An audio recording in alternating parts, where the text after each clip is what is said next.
सफलता मिल जाए। भाग्य कौन बनाता है? भाग्य क्या भगवान बनाता है? भगवान किसी के भाग्य को न बनाता है न बिगाड़ता है। ये धंधा भगवान का नहीं कि कर्म तुम करो भाग्य वो बनाए। भाग्य की रचना तुम्हारा कर्म करता है। मुख्य रूप से 5 चीजों से भाग्य बनता है। आज इस बात को गौर से समझ लेना। आप दुकानदार हो कि आप बिजनेसमैन हो, कि आप राजनीति करते हो, कि आप साधु बन गए हो, या आप खेती बाड़ी करते हो, लेकिन सर्विस करते हो, फिर भी भाग्य। ये 5 चीजें हैं। नंबर 1, तुम्हारा स्वभाव। स्वभाव से 20% भाग्य बनता है। और स्वभाव को सुधारने में पैसे नहीं खर्च होते। स्वभाव बिगड़ता आसानी से है, सुधरता बहुत परेशानी से। और स्वभाव आसानी से बिगड़ता है पर परेशानी बहुत देता है। स्वभाव को इंग्लिश में नेचर कहते हैं। जिसका नेचर बिगड़ गया, लोग कहते हैं ना कि हमारे पिताजी का स्वभाव ठीक नहीं। एक भक्त मुझे मिला, बोला हमारे पिताजी बहुत क्रोधी स्वभाव के हैं। क्रोधी बोले बहुत जल्दी खून गर्म हो जाता है। तो हमने कहा कभी ठंडा होता है कि नहीं? बोले सो जाते हैं तभी ठंडा होता होगा, बाकी गर्म ही रहता है। कितने लोगों का खून बहुत गर्म है। खून गर्म मतलब क्रोधी है, गुस्सा बहुत आती है, बड़ी शान, बड़ी ऐठ। लेकिन उनको ये पता नहीं कि दूसरों को भी इतनी शान हो जाए तो मारपीट हो जाएगी। तुम्हारे पास भी 2 हाथ हैं, 2 हाथ उसके पास भी हैं, 10 आदमी तुम्हारे पास हैं तो 12 उसके पास भी हैं, मारामारी हो जाएगी। ये तुम्हारा जो खून गर्म है तो दूसरे ठंडा थोड़े, उसका भी गर्म है। नहीं गर्म होगा तो गर्म कर लेगा वो। ये ज्यादा जो ऐंठ दिखा रहे हो, ऐंठ किसी की चली नहीं आज तक। रावण की ऐंठ नहीं चली, फिर राम ने रावण को ऐंठ दिया पूरा। कंस की ऐंठ नहीं चली, फिर भगवान ने जाकर ऐंठ दिया उसको। दुर्योधन की ऐंठ नहीं चली। किसी की ऐंठ, किसी का अभिमान संसार में रहता नहीं। गम खाने वाले ही महान होते हैं। सहनशीलता तुमको सुख देती है। तो स्वभाव को सुधारो। कितने लोगों का नेचर ऐसा है, बड़ा चंचल स्वभाव। तुम कहोगे ये सामान बचाना, बस 1 मिनट बाद वहां से हट के दूसरी जगह खड़े हो जाएंगे। तब तक उस सामान को कुत्ते ने चाट लिया, खाने पीने वाला था। फिर तुम बोले कहाँ गए थे, तो बताएंगे उधर कोई आ रहा था तो हम गए थे। तो तुमको इधर बताया गया था, तो बोले उधर भी जरूरत थी। इस तरह के चंचल स्वभाव वाले अपने भाग्य की सत्यानाश कर देते हैं। जिंदगी में दृढ़ता होना चाहिए। जिस काम में लगो उसको पूरा फाइनल करो। ये छिछोरापन, 2 आलू काटा फिर निकल गए, फिर मिर्चा काटने लगे, फिर 2 मिर्चा काटा फिर निकल गए तो कान का खोट निकाल रहे, फिर एक कान का खोट निकाला दूसरे को छोड़ दिया, फिर चले गए कुत्ते का कान देख रहे हैं तुम्हारा कान कितना लंबा है। अरे मूर्ख, तेरा कोई काम पूरा नहीं होगा। जिस काम को उठाइए उसको पूरा कर दीजिए। अधूरा छोड़ने से समय और श्रम बर्बाद हो जाता है। आप मकान बना रहे हो, उसको अधूरा छोड़ दो। उसमें आपने खिड़की रख दिया है, क्या बोलते, ग्रिल वगैरह लगा दिया, चौखटा, फिर छोड़ दिया। एक बरसात में खिड़की, दरवाजे, चौखट सब सड़ जाएगा। और कितने लोगों को मकान बनाने की अक्ल भी नहीं, पूरा लंबा एरिया में नींव डाल देंगे, जितनी जगह है सब पूरे में नींव डाल दिया। उनसे पूछो बजट का क्या हाल, बोले धीरे धीरे सब हो जाएगा। नींव की ईंटें पड़ोसी चुरा ले गए धीरे धीरे।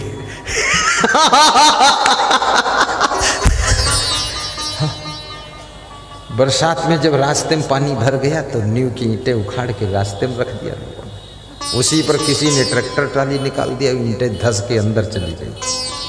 धीरे धीरे बन गया मकान। मकान हमेशा कम एरिया में बनाइए, 3-4 मंजिल तक ले जाइए। जिसका चरित्र सुंदर है समझ लेना उसके पास में स्पेशल ताकत है। चरित्र की ताकत को समझना। तीसरी चीज है आपका कर्म। कर्म को सुधारिए, अच्छे कर्म करिए। 2 प्रकार के कर्म होते हैं, पाप और पुण्य, धर्म और अधर्म। धीरे चलाना, धीरे से। यहाँ नेकी बदी 2 रास्ते हैं, जरा गौर से सुन लो। तुम्हें चलना है जिस मार्ग से, अपना रास्ता चुन लो।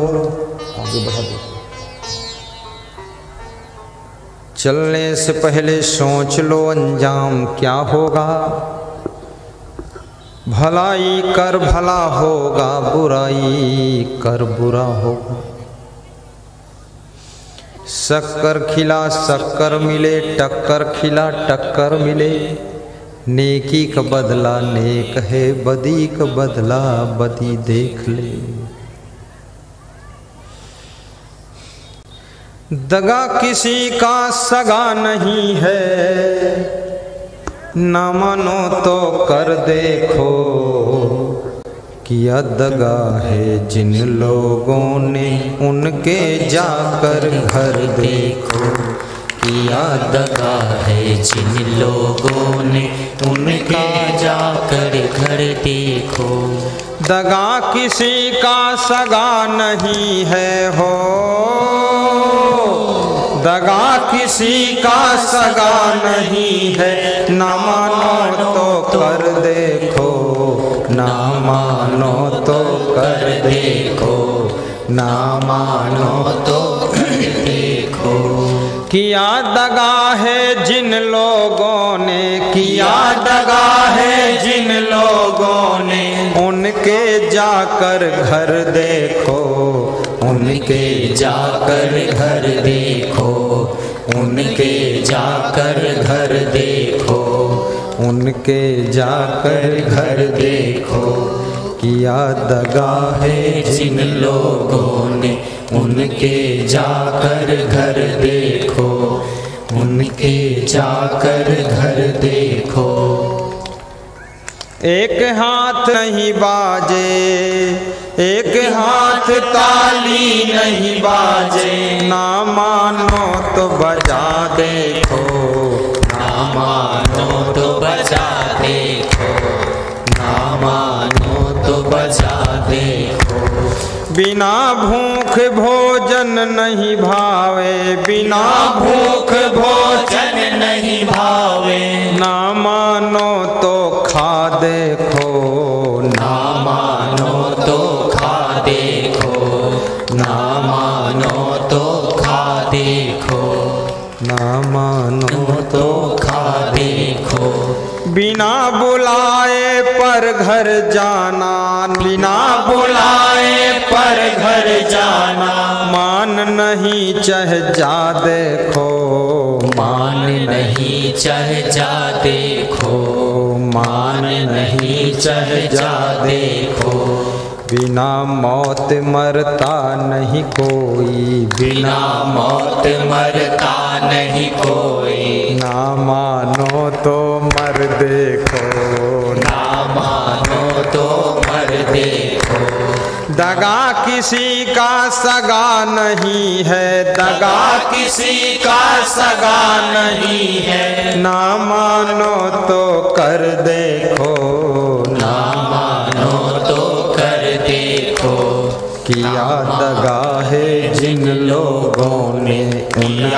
जहाँ है जिन लोगों ने जाकर घर देखो, उनके जाकर घर देखो। एक साधु भ्रमण कर रहा था। उसका नियम था किसी एक भक्त के घर से भोजन ले लेता था, एक बार खा लेता था, बच गया तो शाम को खा लेता, दोबारा किसी के यहाँ लेने नहीं जाता था। उसने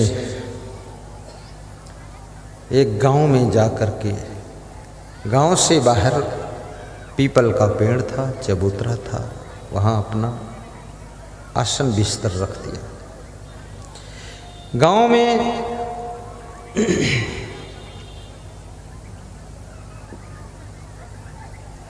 भिक्षाटन के लिए गया।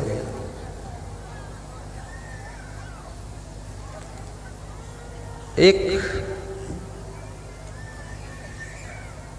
महिला के द्वार पर खड़ा हुआ, बोला, माता जी, अलख निरंजन भिक्षाम देही, भिक्षा दे दो। एक 50 वर्ष की उम्र की महिला निकल कर बाहर आई।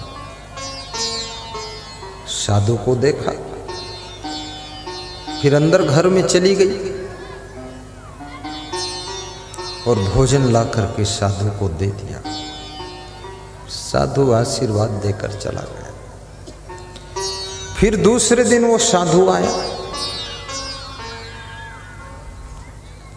फिर उसी द्वार पर बोला, भिक्षाम देही अलख निरंजन। फिर वही महिला आई और देखा वही साधु है, फिर दे दिया, लेकर चला गया। 7 दिन लगातार उसी के द्वार पर पहुंचा।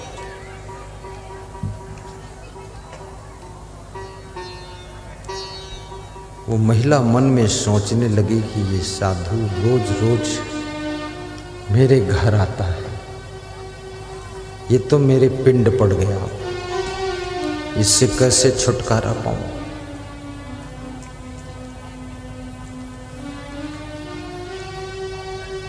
उसने सोचा आज साधु आएगा तो फाइनल कर दूं। 8वें दिन फिर साधु पहुंचा तो उस महिला ने बड़े बड़े लड्डू बनाया था। उस लड्डू, देसी घी के लड्डू बनाए। उस तरह का लड्डू इधर बहुत कम बनता होगा, इतना बड़ा बड़ा राजस्थानी, गुजराती, एमपी का लड्डू, और उसमें जहर डाल दिया। 2 लड्डू बनाकर महात्मा को दे दिया, कहा जाओ महाराज खा लो, तृप्त हो जाओ। महात्मा बड़ा खुश हुआ। साधु ने सोचा प्रेम बढ़ रहा है, इसलिए पहले तो दाल चावल रोटी मिली, अब लड्डू मिल रहा देसी घी का, इसका मतलब प्रेम बढ़ रहा है। महात्मा भी भोला भाला था, सीधा साधा था। प्रेम बढ़ रहा कि प्रेम बिल्कुल खत्म हो रहा हो, महात्मा भी खत्म होने वाला है।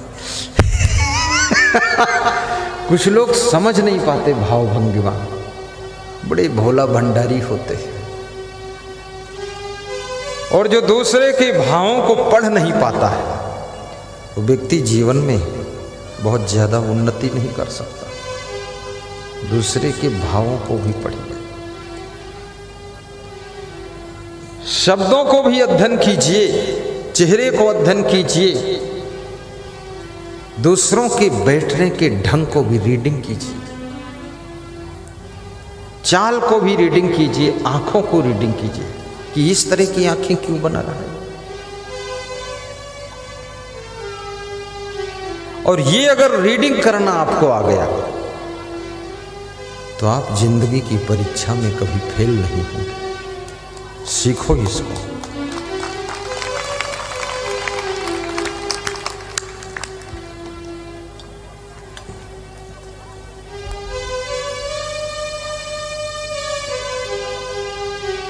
वो साधु लड्डू लेकर के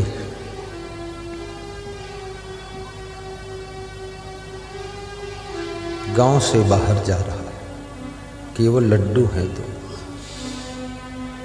रास्ते में किसी के बच्चे का बर्थडे था। उसने बुलाया कि महात्मा जी बर्थडे है, आज मेरे घर का भोजन ले लो। पूड़ी और खीर और सब्जी मिल गई। महात्मा ने सोचा लड्डू कल भी खा लूंगा, आज खीर पूड़ी सब्जी खा लेता हूं। जाकर पीपल के पेड़ के चबूतरे पर बैठ करके निर्णय लिया और खीर पूड़ी सब्जी खा लिया, लड्डू रख लिया।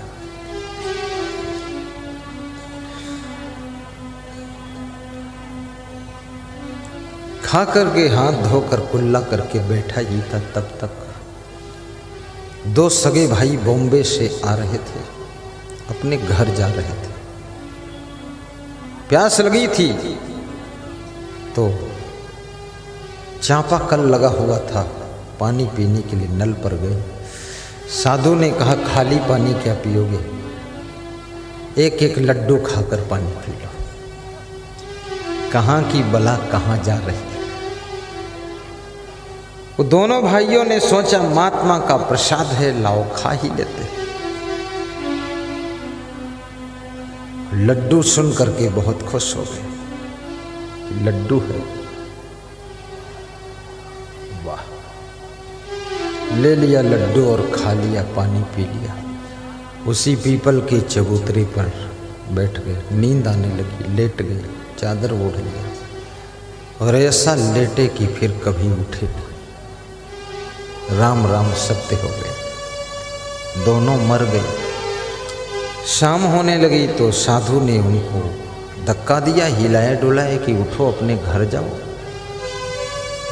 तो वहाँ उठे कौन, वो तो मर चुके थे। महात्मा का दिल कांप गया कि ये तो बड़ी दुर्घटना हो गई, क्या बात हुई। ये तो अभी 2-3 घंटे पहले हंस रहे थे, किलकारी मार रहे थे, अच्छे थे, ये लड्डू खाने के बाद ही गड़बड़ हुआ। वो साधु वहां से उठा, सीधे उसी महिला के घर पहुंचा जाकर के जिसने लड्डू दिया था, और उस महिला से पूछा, ए माता जी, क्या लड्डू में कुछ तुमने डाला था? बोले क्या हुआ? अरे बोले 2 सगे भाई आए थे, उनको मैंने लड्डू खिला दिया, वो सो गए, उठते नहीं, कोई नशा पड़ा था क्या? महिला भी डर गई, जिसको मरना था वो भोगदंड बैठा है। ये फिर आया मेरे द्वार, क्या हुआ, ये कहाँ क्या गड़बड़ हो गई? महिला बोली चलो मैं देखती हूं। साथ में गई। पीपल के चबूतरे पर दोनों भाई लेटे हुए हैं, चादर ओढ़े। महिला ने मुंह से चादर हटाई, देखा मुंह, दोनों का मुंह देखा, वहीं पर बैठ गई, छाती पीट पीट कर रोने लगी, क्योंकि वे दोनों भाई कोई और नहीं थे, उसी महिला के सगे बेटे थे, बॉम्बे में काम कर रहे थे, लौट रहे थे। तब उस महात्मा ने ये गीत गाया। उस महिला ने कहा तो मेरे बेटों को तुमने लड्डू खिला दिया महात्मा जी, इनको मार डाला आपने। तब महात्मा ने सुनाया कि मुझे तुम मारना चाहती थी, तुम्हारे ही बेटे मर गए। दगा किसी का सगा नहीं है, ना मानो तो कर देखो। भिक्षा नहीं देना चाहती थी तो मत देती, मना कर देती, लेकिन लड्डुओं में जहर डालकर क्यों दे दिया? ये पवित्र आत्मा, ये संत त्यागी तपस्वी को मारने का प्लान, तुझे इतना पाप लगा कि तेरे दोनों बेटे ही लाश हो गए। अब ले अपने कर्म का फल भोग।